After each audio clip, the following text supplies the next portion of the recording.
তো আপনি ভাবুন যে 1980 সালে একটা ছেলে ত্রিপুরা আগরতলা সেখান থেকে খেতে না পেয়ে, পড়তে না পেয়ে শূন্য হাতে কলকাতায় এসে পৌঁছালো।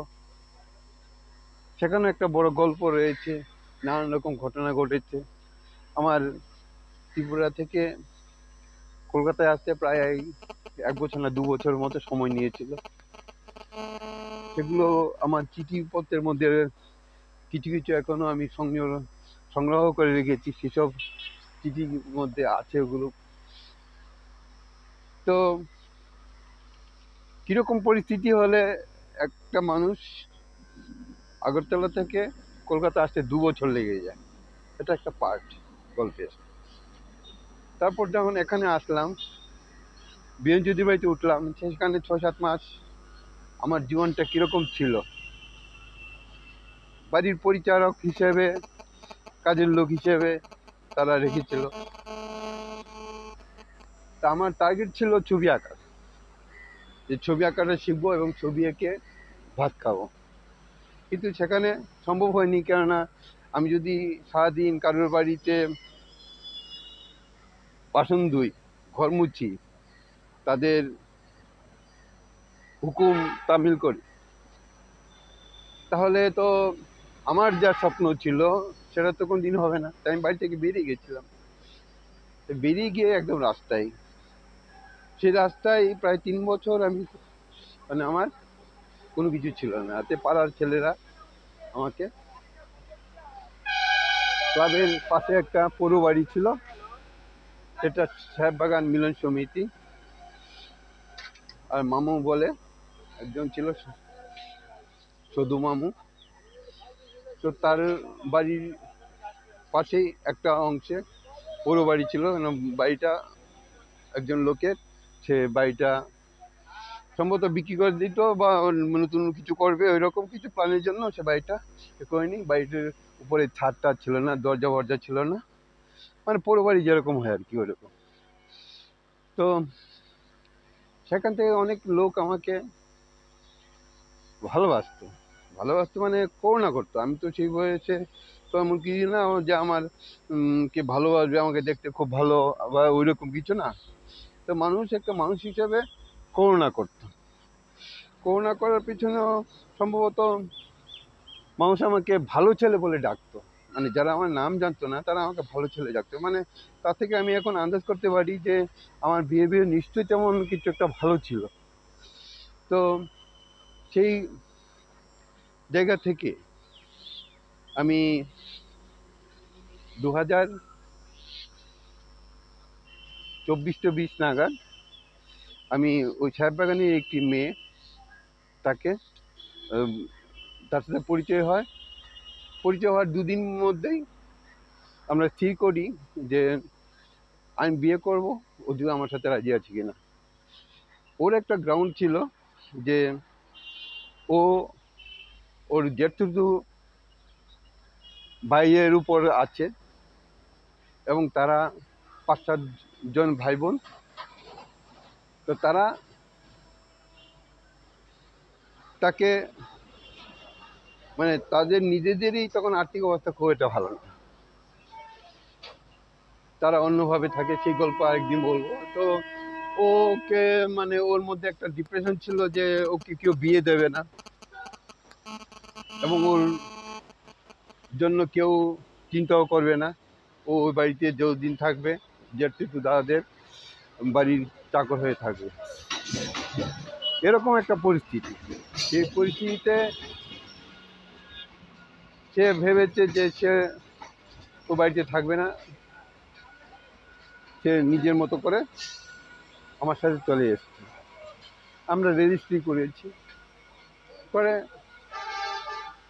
ওই এলাকাতেই একটু দূরে একটা ঘর ভাড়া নিয়েছি, একটা টালির ঘর, ছোট্ট একটা ঘর, সে 8x10 মতো, সেবি, একটা খালের পাড়। মানে পয়সা করি না থাকলে যা হয় আর কি, 20 টাকা বা 35 টাকা ওইরকম একটা ভাড়া ছিল ঘরটার। সেখানে পাশাপাশি আরও কতগুলো ঘর ছিল। মানে একজন লোক, সেও দরিদ্র মানুষ, সে কোনো মতে ওই টালির খালের পাড় জায়গা দখলের জায়গা, সেখান থেকে টালির ঘর করে 3-4টে ঘর বানিয়ে রেখেছে। আর সে নিজে মজুরির কাজ করে। তার একটা গরু আছে। তো কোনো মতে সে ঘরের ভাড়া আর ওইসব দিয়ে কোনো মতে চলে যায়। এবং তারও অনেকগুলো ছেলেপিলে, 3টে মেয়ে, 2টো ছেলে, 5জন ছিল। তো তারা খুবই গরিব বলে হোক, যা কিছু হোক, তারা খুবই ভদ্র মানুষ। মানে মানুষের মধ্যে যে মনুষ্যতা থাকে আর কি, যে আপদ বিপদে মানুষকে দেখে, তাদের মধ্যে সেটাও ছিল। তো এই যে একটা জায়গা, যে গরিবরা একমাত্র গরিবকে দেখে, ধনীরা তার ধনীকে দেখে, এটা কিন্তু ঘটনা। তো বিয়ে করে তো আমি 1985 কিংবা 85 সালে সম্ভবত হবে, আমি বিয়ে করেছি। মানে 4-5 বছর রাস্তাঘাটে থেকে, মানে আমার চাল নেই চুলু নেই, ওর থেকে ভিক্ষার মতো জীবিকা। এবং কলেজ পাড়ায় তখন আমি কিছু ছবি আঁকি বিভিন্ন প্রকাশকের ঘরে। সেই ছবি আঁকার যে দুমুঠো পয়সা, সেই পয়সা দিয়ে কোনো মতে দুজনে চলছি। এবার আপনি চিন্তা করুন, ওই সময় ওই রকম একটা অবস্থায়, যার কোনো রকম আর্থিক সঙ্গতি নেই, এবং মানে 2-3 মাস পর ঘর ভাড়া বাকি পড়ে যায়। বাড়ির মালিককে ভদ্রভাবে এসে বলে, বাবু ঘর ভাড়া তো জমে যাচ্ছে, বেশি জমেলে তো পারবে না দিতে। তো ওইরকম বাড়িতে আমার মেয়ে জন্মেছে, প্রথম মেয়ে জন্মালো। আমি এই 2080 সালের পর থেকে আমি একটা বুঝেছিলাম যে জীবনে নিজেকে উন্নতি করতে হলে পড়াশুনো দরকার। এবং পড়াশুনোটা এটাই যে কাজ করার জন্য তুমি কিছু তথ্য জানবে, আর বিভিন্ন মানুষের সাথে কমিউনিকেশনের জন্য তোমাকে ইংরেজিটা জানা। অন্তত ভারতের যে অর্থনৈতিক জগৎ, সেই জগতে নিজেকে বাঁচাতে গেলে তোমাকে এইভাবে ইংরেজিটা শিখতে হবে। তো ইংরেজিটা কি করে শিখবো, সেটা তো আরেকটা গল্প। নানান রকমভাবে আমাকে শিখতে হয়েছে, এবং আধু বুঝি না। তার মধ্যে একটা গল্প পড়েছিলাম, হান্টার্সদের গল্প। এক মিশনারিরা সেই আফ্রিকার জঙ্গলে গেছে, সেখানে গিয়ে তাদের একটা বাচ্চা হয়েছিল। সেই বাচ্চার নাম রেখেছিল লিন্ডা।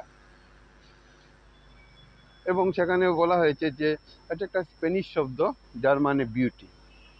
নামটা আমার খুব ধরে গেছে। তো আমি ভেবেছি যে আমি তখন অনেকটাই মহিলাদের প্রতি সদয়, অনেকটা কেন পুরোটাই।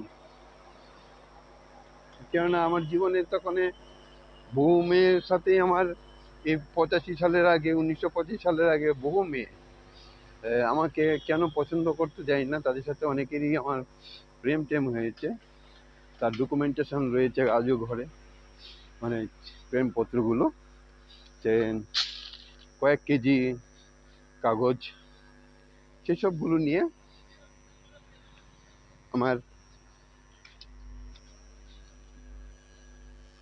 অস্থাবর সম্পত্তি। তো সেখানে সেই নাম অনুযায়ী আমি আমার মেয়ের নাম রেখেছিলাম লিন্ডা। এবং কিছু হিন্দু সংস্কৃতি যেহেতু আমার রক্তেও রয়েছে, আমি রামায়ণ মহাভারত বিভিন্ন বইয়ের পুরাণ টুরাণ এসবগুলো পড়তে ভালোবাসতাম। সেই ভালোবাসার জন্য যে প্রাচীন পণ্ডিত মহিলাদের নাম গার্গী, বিশ্ববরা, লোপামুদ্রা এদের নাম জানতাম। তার মেয়ে হলে আমি মেয়ের নাম রাখবো লিন্ডা লোপা। মানে লোপা মানে একজন ভারতীয় মহিলা যে গুণী, আর লিন্ডা মানে খুব সুন্দর। তো লিন্ডা লোপা একটা শব্দ বানিয়ে আমি ধরে রেখেছি যে আমার মেয়ে হলে এই নামটা রাখবো, আর আমি আশাই করেছি মেয়ে। তো একদিন বিখ্যাত লেখক পাণ্ডব গোয়েন্দা ষষ্ঠীচরণ চট্টোপাধ্যায়, সে জানতো ব্যাপারটা। সে আমাকে বলতো যে মেয়েরা, যার ঘরে মেয়ে হয় তার ঘরে লক্ষ্মী আসে। তা আজকে আমি হাড়ে হাড়ে জানি যে কারোর ঘরে যদি একটি মেয়ে হয় বা মেয়ে হয়, তার কপালে, সেই পুরুষটির কপালে কি দুর্গতি সেটা কহতব্য না। পুত্র সন্তান হলে হয় কি, তার এগ্রেসিভ ব্যাপার একটা নেচার থাকে, কিন্তু তার পরক্ষণেই তার মনে হয় যে তার একটা লাইবিলিটি আছে তার প্যারেন্টসদের প্রতি। সেই হিসাবে সে লাইবিলিটি হিসেবে তার বাবা মা যেই বেঁচে থাকুক তাকে খুদকুড়া হলেও তাকে দুবেলা খেতে দে এবং থাকতে দে। তো যাই হোক, আমি সে প্রসঙ্গে এখন আসছি না। তো মেয়ে হয়েছে, মেয়েকে আমি ইংলিশ মিডিয়ামে পড়িয়েছি। মানে আমি খেতে পাই না। আমার বন্ধু বান্ধব পরিষ্কার বলেছে, তুই একটা বড় লোকই চালিয়েছিস, সেটা তোর পক্ষে একদমই ঠিক হয়নি। তারা অনেক কারণ দেখিয়েছে। আচ্ছা, আমি পরবর্তী আমি বলছি কারণটা।